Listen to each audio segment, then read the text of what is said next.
તો જય માતાજી મિત્રો, આજે અમારો પ્રોગ્રામ છે ગરડા અને અમે પહોંચ્યા છીએ ગરડા. હું તો સીધો વહી આવ્યો છું કારણ કે મારા મામાનું ઘર છે અને આયોજન આજનું જોઈ શકો છો તમે. ગરડા એક નંબર, બધા સ્ટેજ ઉપર ચડી ગયા છે. પરસેદી લેવાનું હતું નહીં કેમ કે મામાના ઘરે ઢોસા ખાઈ લીધા છે. બસ હાલો હવે મળીએ આગળ. તો મિત્રો ફાઇનલી અમે સ્ટેજમાંથી આવી ગયા છીએ અને તમે જોઈ શકો છો અમારે પેડ ઉસ્તાદ હાર્દિકભાઈ એડવાન્સ પી રહ્યા છે પાણો. અમારા અશ્વિન કાકા, અમારે વિપુલ કાકા કંઈક અભણ છે પણ લીટા કરે છે, લખે છે. અને આજ તો ગરડાને આંગણે આંગણું છે. તો મિત્રો બનારો વ્લોગમાં આગળ મજા આવશે. આજ તો મામાના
અમારો પહેલો રાઉન્ડ પૂરો થઈ ગયો છે. તમે જોવો છો અહીંયા માંડવો ચાલુ છે અને અમે અહીંયા ઊભા છીએ અને અમારા વિપુલના દીકરા કંઈક કહેવા માંગે છે. અહીંયા સ્વામિનારાયણ મંદિર પાસે ઊભા છે હું વાસુભાઈ અને અહીંયા ફૂલ મોજ અત્યારે હાલે છે.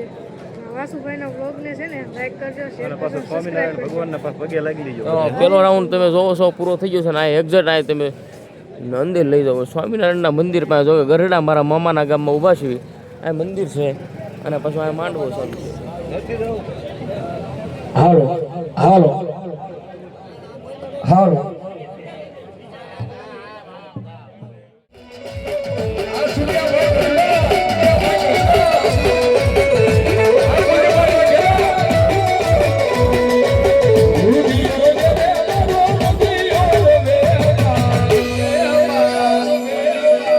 મેલડી વિનાનો મારો રુચિયો રોવે. પ્રોગ્રામ પૂરો થઈ ગયો છે. અમે બધા સ્ટેજ માથે બેઠા છીએ. અહીંયા જોવો છો તમે ભાઈની સામે બધું આમ બધા સામાન લઈને જાય છે. મારે તો અહીંયા મારા મામાનું ઘર છે એટલે આઈનાનું સુઈ જવાનું છે. પૂરો થઈ ગયો છે અને હવે આગળ લગભગ નાસ્તો કરવા જવાનો વિચાર છે. જો જાશું તો હું બતાવશું. જય મેલડીમાં. તો મિત્રો નાસ્તો તો અહીંયા અમે કરી લીધો છે. હમણાં આગળ વ્લોગમાં વિડીયોમાં કીધું હતું કે નાસ્તો કરશું આગળ, પણ ભૂખ એવી લાગી હતી કે કાંઈ દેખાણું નહીં, સીધું ખાવા લેવું જોઈએ. અહીંયા નાસ્તો કરી લીધો છે. હવે ઘર બધું આવી છે અને કાલનો પ્રોગ્રામ છે અમારે તળાજા. તો મળી જાય કાલના વ્લોગમાં. જય મેલડીમાં.